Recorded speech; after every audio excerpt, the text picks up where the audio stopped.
All right, welcome to Bet the Edge. I'm Jay Croucher here with Drew Dinsick, recording Monday afternoon. We're going to talk about the NFC side of Super Wildcard Weekend, and we'll talk about Samuel Darnold and his case for Comeback Player of the Year and what may happen in that market or not after he did not ignite the world against the Lions, but also don't think he is drawing dead necessarily in that department.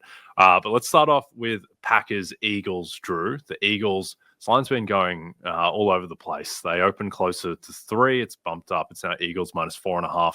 Home to the Packers. The total is 45.5. A little bit of a concern about both quarterbacks in this game, with Jalen Hurts being in concussion protocol, Jordan Love coming out of the game against the Bears. Looks like they will probably be fine to go, though. Do you think this line is going to close 4.5? I was surprised when I woke up and I saw 5. Yeah. I thought this was going to come back to earth and land like 3.5, because 3.5 for me feels correct with the uncertainty of the quarterback position and the health, and really just the uncertainty of what is the Packers offense right now. There are kind of I think there is a very clear and obvious way to bet this game, which we'll get to in a minute. But yeah, the rest versus rust question is swirling for Jalen Hurts. Haven't seen him play football in quite a while. Expecting he'll be good to go, but certainly, the likelihood that he comes out of the gate and is just electric and on time and is not encumbered by what can be at times a frisky pass rush, and is not trying to avoid the big mistake and play safe, and is not inclined to lean into, kind of a healthy dose of the running attack. Like there are certainly enough signs that I'm certainly not inclined to run to the window and bet the Eagles right now, laying 4.5. I think fair price again is closer to 3.5. I would say my number is about 3.25. So if this was a flat 3, I would say Eagles, but at 4.5, this is Packers or pass. The injury to Christian Watson obviously matters a lot in terms of being able to kind of dictate your terms on the Vic Fangio defense. Vic Fangio's Eagles defense, I think, stands alone as, kind of the highest confidence. What defense in the NFL right now is any good? The way that everybody there has adapted to his scheme, which, if you don't already know, is intended to not give anything up over the top. It is intended to keep the plays in front of you and close like an umbrella once you know which portion of the field the quarterback is inclined to go to, and he has personnel that can execute that. And it's been a while since we've seen them tested. The last, they lost to the Commanders in a game that meant a lot to both teams. But, I think ultimately the weapons on the field for the Commanders weren't especially scary. I guess it was probably the Ravens game, the last time that this defense really kind of was tested. And so that could be a little bit of a kind of rough awakening here. Now, without Watson, the vertical threat for the Packers offense is a little bit of more of a question mark. Watson and Love obviously have elite chemistry for completing the downfield pass. I don't know that there's another guy that I would really expect has the separation and catch point ability to force the downfield threat to be enough of a problem that the middle of the field is wide open for these guys. And when you look at what the Eagles have done beyond just the Vic Fangio style being so successful, Zach Bond at linebacker position has been sort of the key weapon of really making their screen defense elite. And so, the likelihood that the short stuff, the dump offs, the Josh Jacobs, I don't know that those are going to work especially well. And so, if in another world where you have a fully healthy Packers squad out there with Watson going and, Love playing a little bit more confidently, I'm banging the table, bet the Packers here. Like, take the points, maybe take the money line. But this is a very different situation than last year, where there were 7-point dogs. You were getting more points. And Dallas, which is a lot less of a miserable environment to go on the road and play. The Packers now have to go to Philly. This is one of the tougher, more aggressive home field advantages in all of the NFL. And so for those reasons, ultimately, I'm going to let this one go, even though sidewise it looks like there's value on Green Bay. Any interest in the Eagles plus 350 to win the NFC? Because I think they are the best team in the NFC. But obviously Detroit needs to be favored given that they play one fewer game and have home field. But, it's not typical that you get the best team in the conference at plus 350 when they're going to have home field in all games bar one. So what do you think about the Eagles prospects? Yeah, I think they were the biggest winners of anyone down the stretch. I know obviously a 1 seed would have been even better for them, but the way that the bracket is shaped right now, I think very much favors them. We'll get to Bucs Commanders in a moment, but let's just assume that the market is right and the Bucs move forward. The Eagles defense matches up pretty well against this Bucs offense right now, which is living and dying by the screen. So I think ultimately the Eagles are probably the most, they at least have a relatively favorable path here if they can get this win and then welcome the Bucs to the friendly confines of the link. Then they're probably going to the NFC title game. And then on the other side of the bracket, you have two potential Lions killers lurking with Rams and Vikings who can play the Lions tough.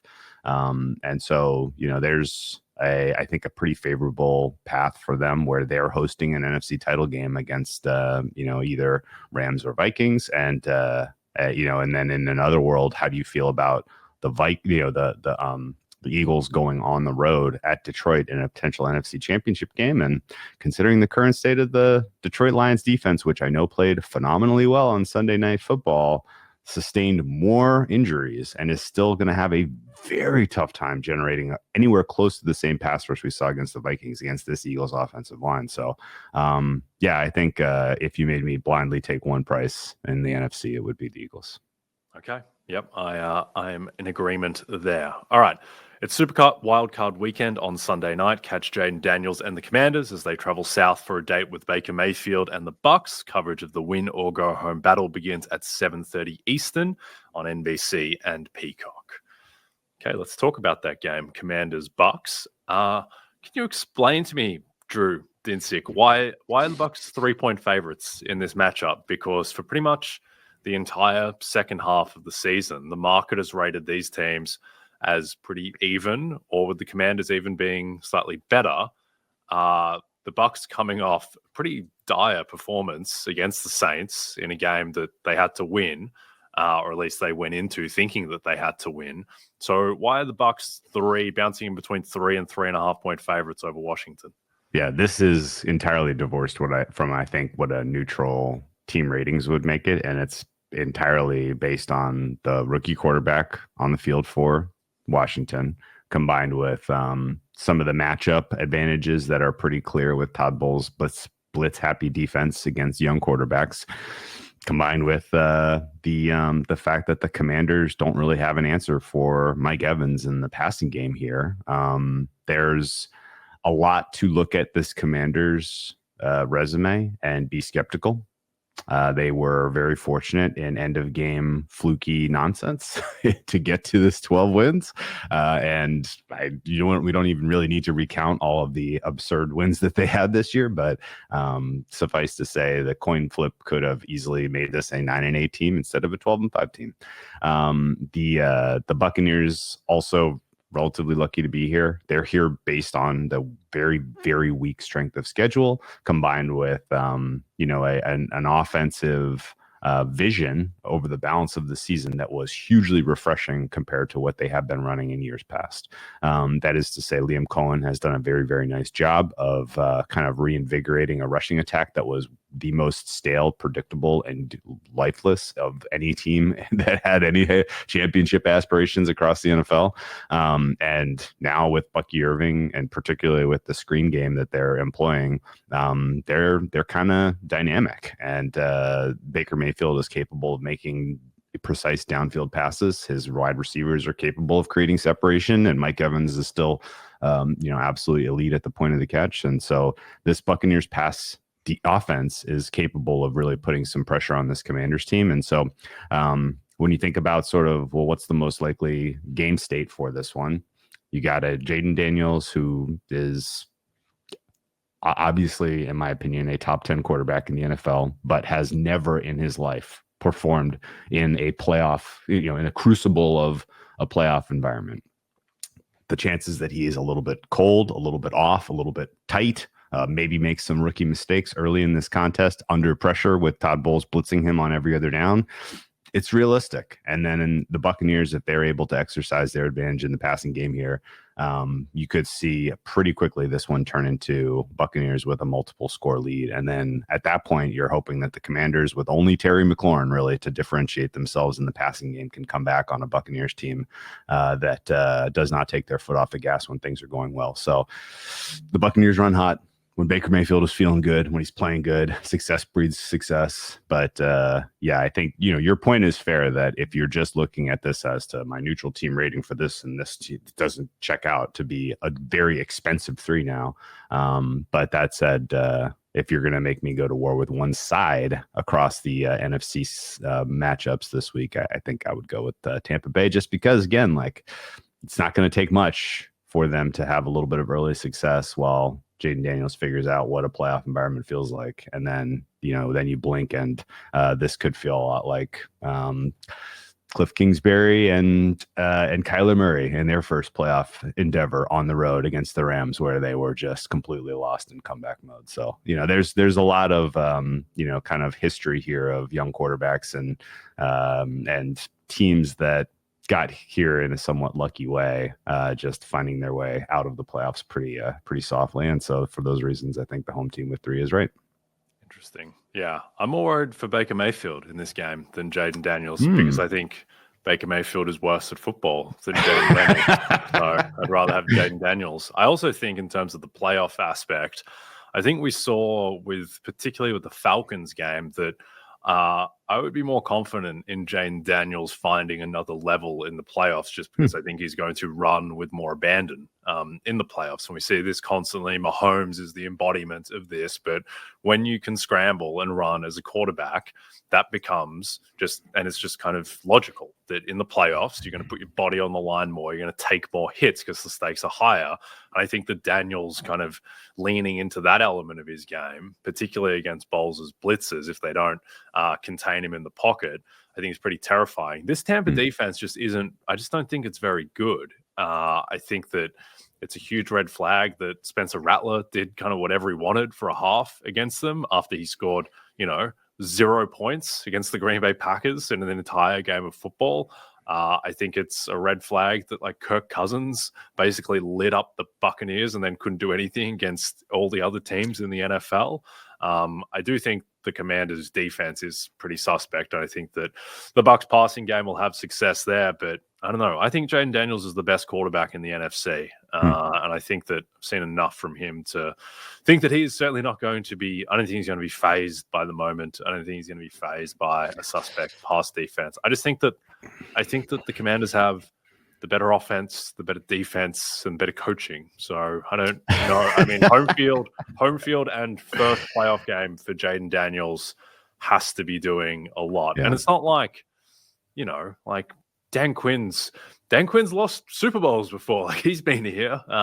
Cliff Kingsbury is a super experienced coach for any of his flaws. It'll be interesting to see if Lattimore can play. But yeah, I was very surprised by this line because to your point, stacking up team ratings, this is the line probably of all. I'm not really in the business of trying to devour and defeat NFL playoff lines, but this is the one that has shocked me the most since I think the Eagles, the year they made the Super Bowl a couple years ago with Hurts, they opened us like 7.5 point favorites over Daniel Jones and the Giants. Yeah. Like, how is this line not just like, why isn't this just like 11.5? Like that one completely baffled me. And this one, I was pretty surprised by as well. I guess your points are all reasonable. Jaden Daniels being the best of the quarterbacks in the NFC is a reasonable take. But again, like he could be one of one that the very first time in his life he is thrown into the crucible of elimination football. He stands up and delivers a 10 out of 10 performance. That could happen. Stroud kind of do that last year against the number one defense in the Browns. He also he also showed you in college against the mighty Georgia Bulldogs that he had that level in him, right? Like and he was also at home last year, right? Yeah. Like this is a very on paper, like the old school sharps, they're all going to have the Buccaneers this year, Jay. I mean, this week, Jay, because you got a rookie quarterback making his first ever high leverage start on the road against a defense that has embarrassed him once and in general embarrasses young quarterbacks because of the way that they bring those blitz packages at him. And yeah, you're right. Like if they can't contain him and he's scrambling, he's running with abandon, he has 100 yards on the ground. Like this is going to be a really competitive game. Commanders probably cover the 3. But that said, like if there's an offense that scares me against the style of Buccaneers defense, which is very defeatable, it's one where you have a little bit more experienced quarterback who's used to seeing the blitz, like your Kirk Cousins is, where you have some weapons that can really create separation down the field beyond just a Terry McLaurin, right? Like the fact that wide receiver 2 and 3, who's the second wide receiving option in this game is probably Zach Ertz. Right, like that's not positive, and I would say that a lot of the data we got on the Buccaneers defense this year was without Antoine Winfield, without Jamel Dean, and now they're a little bit at full strength, and I'm inclined to pretty much toss the Week 18 result. It felt like they thought they were going to get a walkover, and it felt like they were surprised to be in a game in the second half, and they needed to flip the switch late, and they were obviously all distracted by the Mike Evans 1,000-yard pursuit, the way they reacted once it finally got there. So, that was a weird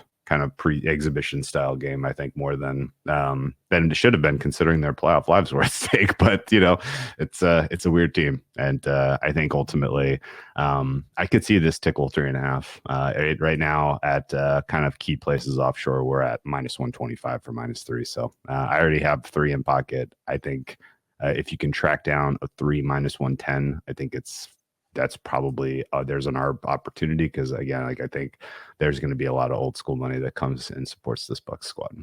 Okay, interesting. All right, we'll go head to head. I'll have Dave Daniels, soon to be 3-time MVP over the next 2 decades, and you can have Todd Bowles. Just remember, even if this doesn't look good, that the Commanders are a live future play in the NFC next year, because they presumably will have more weapons and another year of good coordination and more pass rush potential. Right? Yeah, if the Commanders' defense is the reason they win this game, then we really got to tip our hat to Dan Quinn. But I'm not sure how they're creating pressure on Baker Mayfield. And if you can't get him under pressure making mistakes and he finds some comfort, then you're in deep trouble in this one. Okay, it'll be interesting. All right, PGA Tour's new season continues in Hawaii, where Hideki Matsuyama leads a stacked field at the Sony Open. Tune in for every round starting on Thursday, only on Golf Channel, NBC, and Peacock.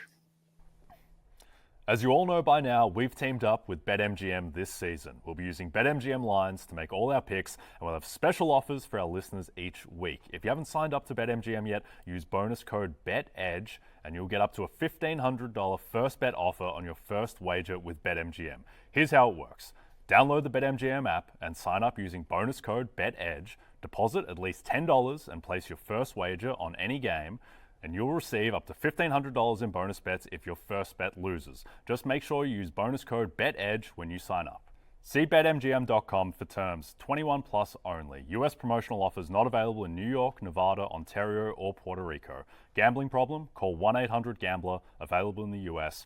Call 8778-HOPE-NY or text HOPE-NY 467369 in New York. Call 1-800-NEXT-STEP in Arizona, 1-800-327-5050 in Massachusetts, 1-800-BETS-OFF in Iowa, 1-800-981-0023 in Puerto Rico. First bet offer for new customers only, subject to eligibility requirements. Rewards are non-withdrawable bonus bets that expire in 7 days in partnership with Kansas Crossing Casino and Hotel.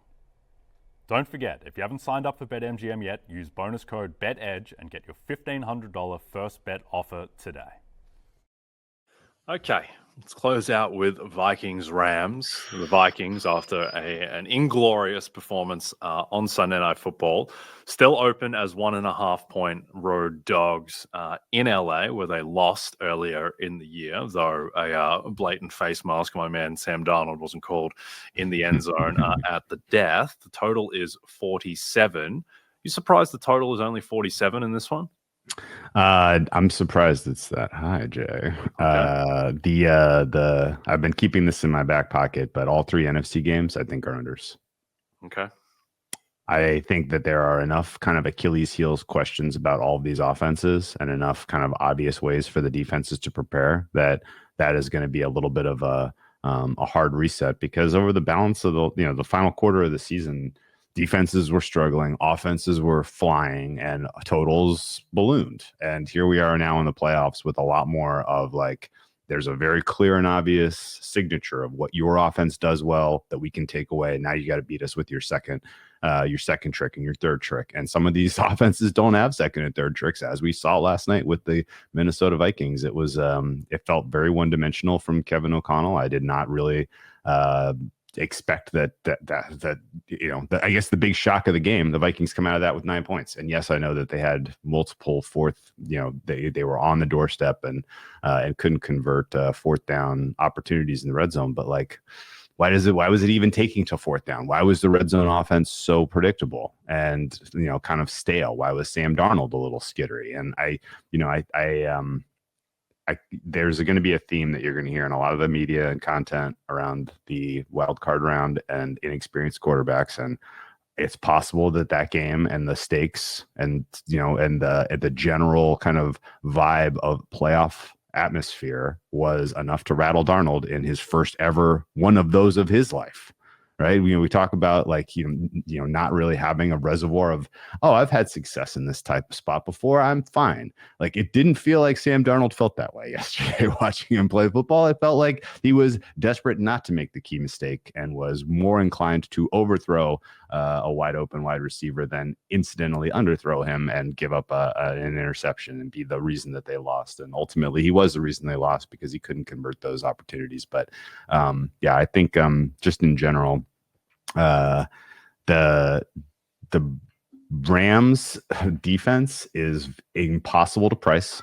They're so young, and they have at times this year been so obliterated by their opponents that trusting them to keep the Vikings in the ballpark of 23 points when the Vikings have Justin Jefferson and Jordan Addison on the field feels foolish. That said, the Rams can create interior pressure with multiple waves and multiple players, and they are young and they are rested and they are healthy. And I think the pass rush for the Rams could be enough to bring out what we saw in Darnold last night, which was a guy who was staring at the pass rush instead of, making clear decisions and operating out of structure when the play was breaking down. The offensive line, particularly the interior of the offensive line for the Vikings, I feel like is a problem.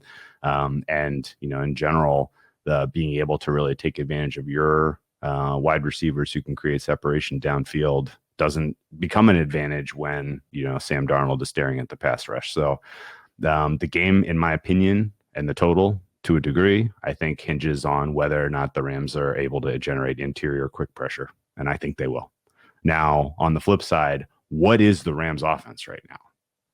Are they going to have any success in this contest? And to that question, I'm still very much scratching my head. And we have an enormous incomplete for this offense over the last month, because once they beat the Bills, like the fate was, their fate was in their own hands, except that all of the other challengers threw themselves off the life raft.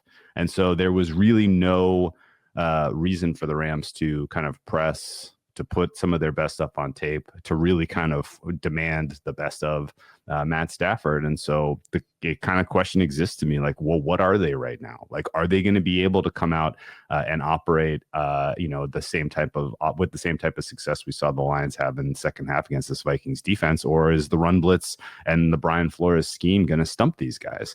And in the history and the career of Matthew Stafford, when he's gone up against blitz heavy approaches, he has been dynamic. He has absolutely shredded them. He is not a player who melts in the face of quick pressure. And so if the Vikings are ultimately consistently getting pressure and Matthew Stafford is delivering the ball with precision downfield to Kupp and Puka Nacua, then the Rams probably win this one, and they might win by margin. But I would make this closer to pick. I think the Vikings are a bit of a paper tiger, but I think mostly the total here is about 2.5 points too high. So Under 47 for me. Okay, interesting. Yeah, perhaps I'm poisoned by the last matchup where, I mean, it ended 30-20, and the Stafford and Darnold both kind of moved the ball through the air at will. Both teams were strangely stubborn running the ball for nothing, which is why the total wasn't even higher. But yeah, very interesting to see how Sam Darnold plays in this game and whether he was solved to a point. I think the Lions game was less about the Vikings offense being solved and Darnold starting poorly and just getting really in his own head, where like guys were open frequently, and he just wasn't throwing the ball to them. So I don't think that says that much about deficiency necessarily in O'Connell's scheme. Might speak to a deficiency in Sam Darnold's ability to kind of respond to a tough start in a big moment. But look, there were probably 4 touchdown passes that he missed that you would make him odds on to complete in real time, and he just didn't do it. And that ties into our last topic, which is Comeback Player of the Year, my favorite award, where a lot of movement in the market throughout the week. Darnold flipped into favorite. He got into minus 140 range, and then there was a little bit of pushback on that. The 2 things I would say around this market is you can't, firstly, a lot of market movements on the last 2 days of the season in any sport is not necessarily rational or a reflection of, some sort of late pricing liquidity towards truth. A lot of times it's just people getting panicked about their positions and trying to bail out at anything they think is remotely close to coppable as a price. And so I think you see a lot of that towards the end of seasons where people just want to chalk up a W in their portfolio and unload, even if they think something is plus 150 fair, they start unloading it at plus 115 because they just want to bank some profit. The second thing is that I think people get disproportionately biased by the last thing that they see naturally, and so a lot of text from people last night after Kevin O'Connell had a pretty dire performance on the biggest stage being like, oh, is Kevin O'Connell screwed for Coach of the Year? No, he's not screwed for Coach of the Year. The team still went 14-3. And when you take a step back and just get out of the emotional aspect of the guy I bet on to win Coach of the Year had one bad coaching performance on a big stage, actually construct the path to how Kevin O'Connell loses Coach of the Year. Who is beating him? Who is on more ballots than him? It is a very fractured field behind him. You think Dan Campbell is going to beat Kevin O'Connell for Coach of the Year because he beat him head-to-head twice? The Lions went 15-2. The Vikings went 14-3. The expectation was the Vikings were going to finish last in their division. The Lions are going to be a Super Bowl contender. Yeah, maybe a few people flipped their votes, but you would have to have over 50% of the people who were going to vote for Kevin O'Connell going into that game flip specifically to Dan Campbell for him to lose the award. I think that the way this is ultimately going to play out is that O'Connell is going to not get 40 out of the 50 votes or anything, but get 25 to 30 of the 50 votes. And then it's going to be a fractured field behind him with Quinn and Reed and Campbell and some for Peyton and maybe a vote for Harbaugh or McDermott or something like that. And I think he'll ultimately win comfortably. But with Comeback Player of the Year, how much do you think Darnold hurt himself? Because he clearly didn't gain any votes off of that Sunday night performance, but how much do you think he hurt his chances of winning the way he played? I still think that the rules around the voting and what the way that people interpret and their personal feelings about this award and whether they even care about this award is probably more important than his performance last night. If you want to treat this award a certain way, you didn't care if he go out there and light it up and be the one seed. That didn't really move the needle for you. If you just think that the award should go to someone who was hurt, then that you don't care. If you think that the story you want to write is about what an amazing comeback a player has had from being kind of disregarded as a realistic starting quarterback in the NFL to being a 14-win quarterback and having the success that he's had this year, then you were going to do that whether he won or lost last night. So, my opinion is yesterday's result wasn't going to clinch it or break it. It's still going to come down to how the voting block feels about this award, if they feel anything at all. And I have no clue what that is on balance. I agree with that. I think the thing is that I think anyone who is going to vote Darnold first going into that game, I don't think they really would have flipped their vote off of that because, like he was bad. He was very bad. He still went 14-3. Burrow got eliminated from the playoffs on Sunday. I don't think people are abandoning Darnold because he had a bad game and ended up 14-3 instead of a 15-2 1 seed. I think people still think that because if you were voting for Darnold, you're voting for story over kind of statistical performance from Burrow and the injury aspect from Burrow. And I don't think Sam Darnold losing one game changes that. What I do think is that anyone who was on the fence did not jump to Sam Darnold, clearly, after last night. So the question is mainly how many people were already in Darnold's camp. And I think it's such a strange award, but my sense is that people who are kind of hyper online and hyper pay attention to the guidelines and are very plugged into everything like the AP has said, those people are going to be deterred from voting for non-injury candidates and they're not going to vote for Darnold. What's interesting to me is whether those people leave Darnold off ballot entirely or put him second or third as kind of a hat tip, and that might end up determining whether he wins or loses. And also how many of those people who are paying strict attention to the guidelines, whether they how many of them vote for J.K. Dobbins over Joe Burrow, given that Dobbins probably fits the guidelines better than Burrow does. And also, like, how many people, we've had a couple voters come out and say that I don't really understand what Joe Burrow's comeback story is. He came into camp fully healthy, said he had the best camp of his life. And he was, as I've mentioned a lot, he was third favorite for MVP going into the season. So I don't think that's going to be a lot of people who leave Burrow off ballot, but it could be, a material chunk. So you add it all up, I'm not really sure what's going to happen. I would price Burrow as the slight favorite, but the idea that Darnold is just dead in the water after last night, I think is wrong because it's such an abstract award that doesn't change on one performance necessarily. But I think it would have been really loud if he'd played well to clinch the 1 seed. And I think that would have kind of colored people's lens through which they're viewing the award. But ultimately, I think that Burrow, because he is a kind of cleaner candidate based on the guidelines, I think that will ultimately get him across the line. But an interesting one.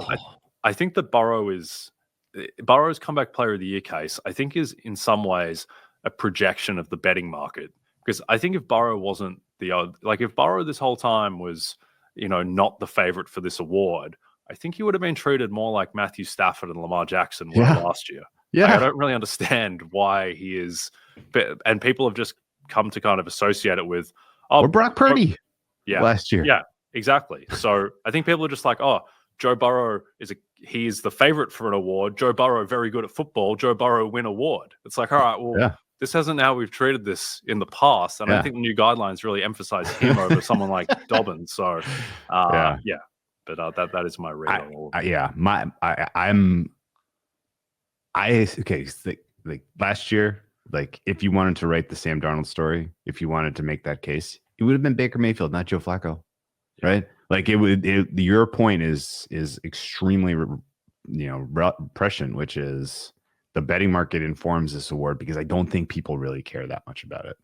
I think that there will be, I'll just throw out a number. 25 of the 50 voters will spend a day with their all-pro votes and 5 minutes on comeback player of the year because it's so amorphous and nonsense. And you're right. The louder a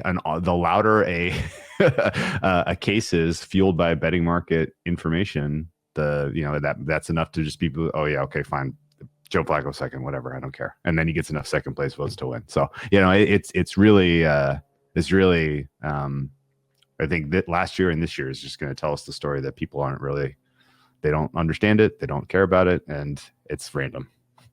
Yes. It is a bizarre award. A lot of people want it to, get rid of it or create different awards. Like, no, I like the uncertainty. And even if it may end up burning me this year as it burned me last year, it also produced Geno Smith at 200-1. And it produced Alex Smith at 15-1 when he should have been minus 200. Like, this is, I think chaos kind of creates more opportunity in the market. So I hope they keep this support, and I hope they keep very vague, silly guidelines, and long may it continue. All right, we are not continuing. We are done for the day. So don't forget to check out NBCsports.com for more information to help you with your wagers. Thanks to those watching on the NBC Sports YouTube channel. If you're listening to us in podcast form, don't forget to subscribe and rate us. Also, a reminder to check out all your favorite NBC Sports shows on Amazon Music. Just head to amazon.com/NBC Sports. From myself and Drew, we'll see you soon.